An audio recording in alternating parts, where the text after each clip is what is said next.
All right, Alexander, let's talk about the isolation of Russian President Vladimir Putin, his trip to the UAE, his trip to Saudi Arabia, Iranian president in Moscow. And to cap it all off, we have the VTB Bank conference. I forgot the name of the event. I think the Common Good Conference or something like that, where Putin talked about a Russian economy that is in absolute tatters. Let's talk about all of this. Well, they did. Let us indeed, because I mean, let's start with the trip to the Middle East. Well, to the Arabian Peninsula first of all, and the first thing to say is that the Arab states, the UAE and Saudi Arabia, which he visited, in a few weeks' time, are going to be formally joining the BRICS. So this is he's going to two BRICS, what will soon be two BRICS member states. And he went there escorted by his Sukhoi 35 fighter jets with an incredibly strong delegation. So Lavrov, of course, the foreign minister, was there.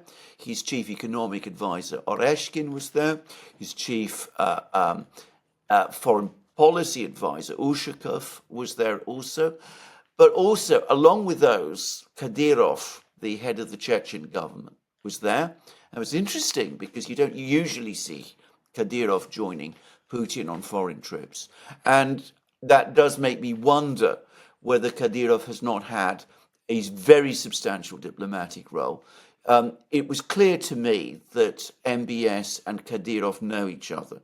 You saw the meeting and you could see that they were the chemistry between the two, and the fact that they were each pleased to see the other suggests to me that Kadyrov has quietly been filling a diplomatic role for the Russians in the Middle East for a long time as well. Anyway, he was there. So were all kinds of, the industry minister, the head of the investment fund, and central bank chair Nabulina was there as well. Now, we'll come to her in a moment because I think that is really the clue to what this was principally about. But the other thing to say is that these two Arab states, the UAE and Saudi Arabia, just pulled out the stops, and they were working together, clearly. And one can get the sense that this whole trip was incredibly carefully choreographed. So Putin arrives in the UAE, in Abu Dhabi. He is met by, he's met by the president of the UAE. His motorcade goes into this gigantic residence of the president in the UAE. It's lined with soldiers, some on horseback, some on camels. There's bands playing, Arab martial music. There's a 21-gun salute. There's planes flying overhead, leaving smoke trails, in the color of the Russian flag. I mean, he is greeted to the UAE, which is the gateway to the Arabian Peninsula, as a sort of conquering hero, as an arriving emperor.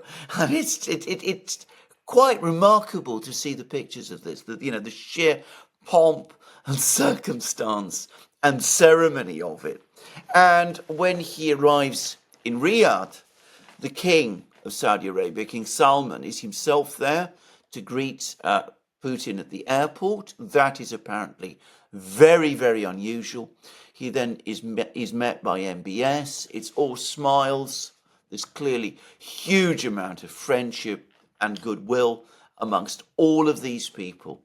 And that then brings us to what they were clearly discussing, because I said that Saudi Arabia and the Emirates are about to join the BRICS. Nabulina is there.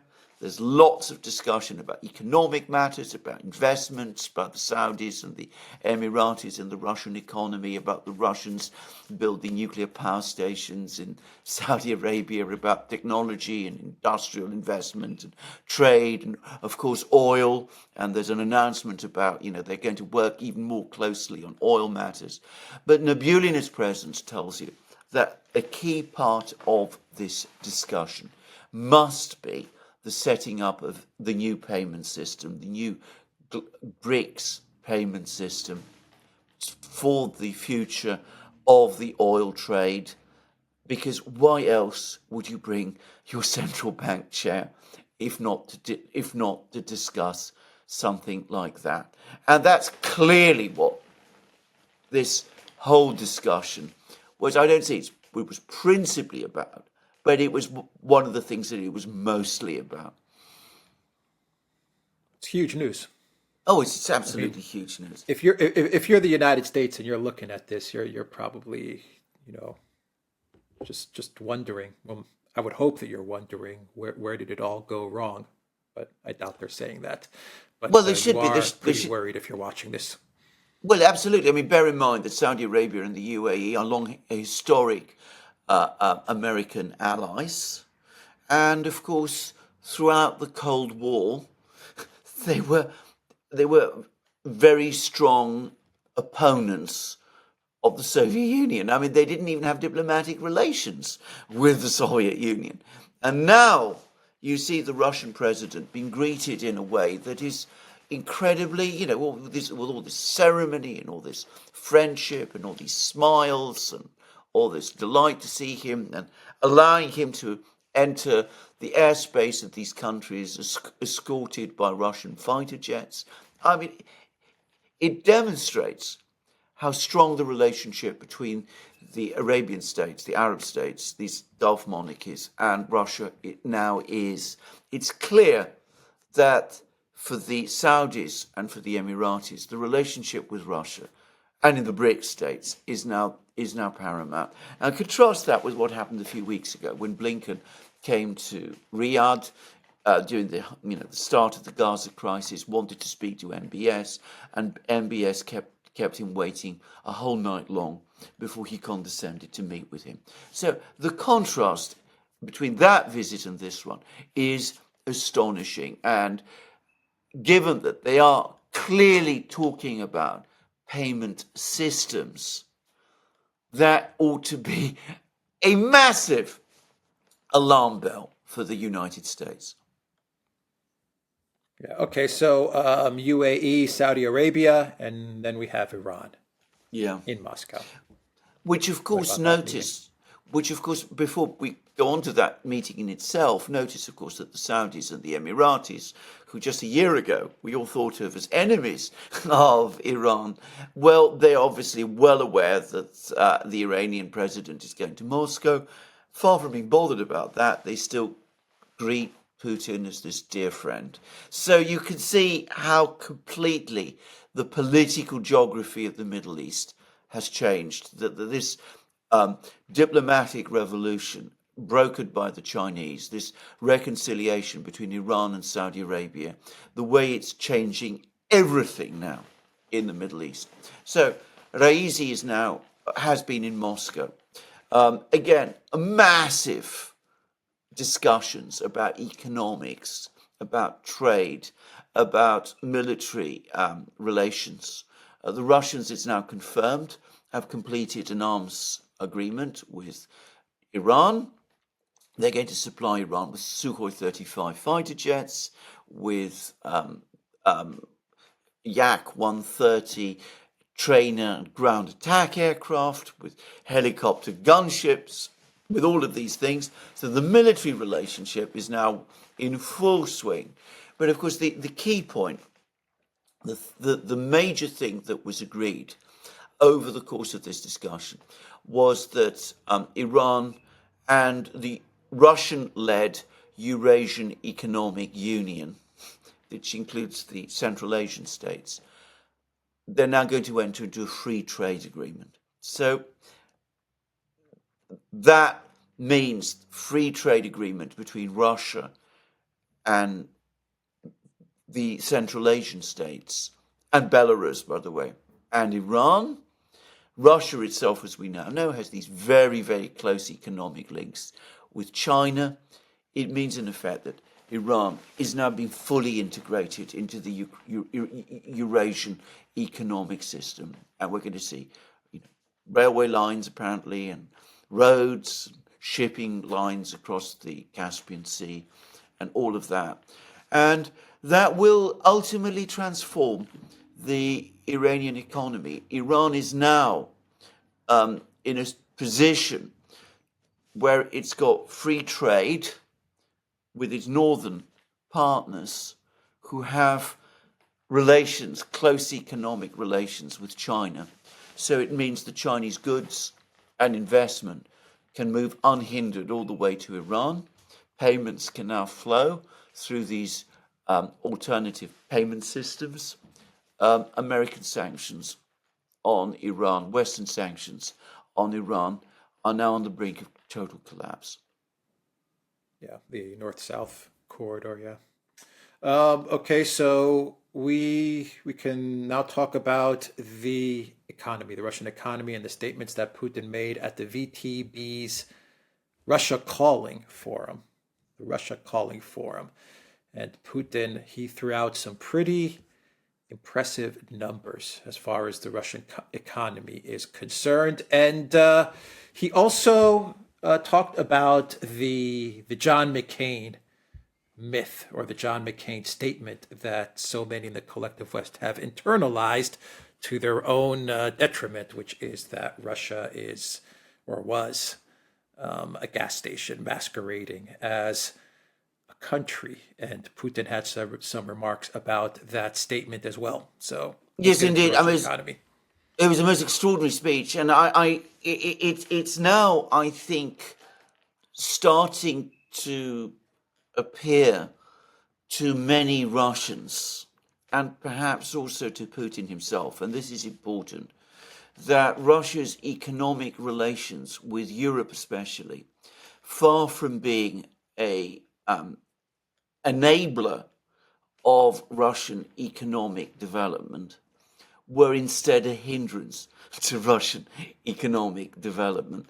That far from the sanctions being a problem, by severing the connection between Europe, especially specifically Europe, and Russia, it has finally given the space for Russian manufacturing and the domestic economy to surge in a way that, all of those trade links with Europe were preventing it from doing.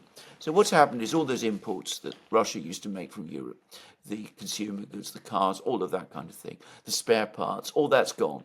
So the Russians are now having to make their own. And I think a little to their astonishment, they're starting to find that, yes, they can make their own, and they can do it in record time, and that they do have the industrial and the technological skills to do it. And the result is that their industrial manufacturing service, domestic services economy is now surging. Now, Putin said that they now think that overall growth this year is going to be 3.5%. Now, this is far higher if it's true, and we're now close to the end of the year. If it is true, that is higher than the highest estimates that anybody, including the Russians themselves, were making at the start of this year. And agriculture has obviously been booming for some time, ever since sanctions were imposed on Russia in 2014, by the way. So agriculture is booming. So it turns out it's industry and manufacturing. And the point that Putin made is that McCain, people like him, always used to talk about Russia being essentially a commodity supplier, the gas station masquerading as a country and all of that. But in fact, and in reality, all this very rapid economic growth that we have seen in Russia this year, almost all of it has been down not to the energy industry, the oil and gas industry. It's been down to domestic manufacturing, to services, to all of these things, expanding at this very, very rapid rate to fill all those niches. So Russia is rapidly evolving into a very major manufacturing power, and the energy mix in its economy is now rapidly declining. So the sanctions have hugely accelerated a process which, by the way, was already underway. But they've taken it to a much higher gear, if you like. So far from Russia being a gas station any longer, it's becoming a completely different kind of country, a completely different economy, based on high investment in industry, manufacturing, technology, science, all of those things, at a speed which no one, not Putin, not myself, not anyone I know, expected. Pretty remarkable, huh? Who would have ever thought that all of those sanctions packages, 12 or 13 sanctions packages that Europe put on Russia would lead to this incredible Russian economic growth? I think Putin even mentioned Well, that the Russian economy is outperforming the European economies. I think he mentioned that as oh, well yes, in he his did. speech. Well, he did indeed, and of course that is true. But then I have to say that wouldn't be particularly difficult, given the state that the European economies are in. The fact is, the sanctions have had the opposite effect of the one intended. They've caused the Russian economy to surge and the European economy to decline, which is, incredible and remarkable in many ways. But can I just say, the people who should have perhaps had a better understanding that this might happen ought theoretically to have been the Americans, because the structure of the Russian economy, a huge continent, self-sufficient, with strong industrial technological assets, what it resembles most is the American economy of once upon a time. And of course, if you go back to American economic policy from about the 1860s, Abraham Lincoln, all the way up to about the 1950s, the Americans at that time built up their economy behind protectionist walls, aiming to build up their domestic industries, and doing so behind tariff barriers, focusing on technology and productivity, the latter achieved through high wages. And in effect, what they have done through the sanctions is that they've imposed the same economic model on Russia, and it is having the same effect in Russia that it once did in the United States. Now, if you listen to people like Michael Hudson, for example, that's exactly the point he's been making. So it's also, I believe, I think it's James Galbraith has been saying the same thing, Jeffrey Sachs, all of these people. But of course, these people are familiar with economic history. The person who, it turns out, largely crafted the sanctions, Michael McFaul, the former US ambassador to Moscow, didn't understand that at all. He completely bought into the gas station masquerading as a country theory. And, well, he's achieved the opposite, it seems, of what he expected. Yeah, not the sharpest knife in the drawer, McFall. And it's Well, pretty incredible, given the fact that he was in Russia. You would imagine that if he was ambassador to Russia, he was in the country and he actually saw what was happening, or started to understand, or had an understanding of the people, the culture, the history. You would think that he would know better, but nope. well, this is the problem, because of course McFaul is the most cited and most quoted, and I suspect the most consulted expert on Russian affairs within the US foreign policy blob. He's seen as the great theorist. He was this advisor to Putin. It was not to Putin, to Obama. It was he who advised Obama to try to play this game of setting Putin and Medvedev off against each other, which turned out so badly. It was he who, came up with the concept of the reset, which was, again, it turned out not at all what it was meant to be. But he's always been giving this kind of advice. So, once upon a time, the American government took advice about Russia from people like George Kennan, was Stephen Cohen. They have turned to McFaul instead. And we see the results. Well, Jeffrey Sachs, they used to get advice from. But as I said, they now prefer McFaul, who tells them what they want to hear, and we see the result.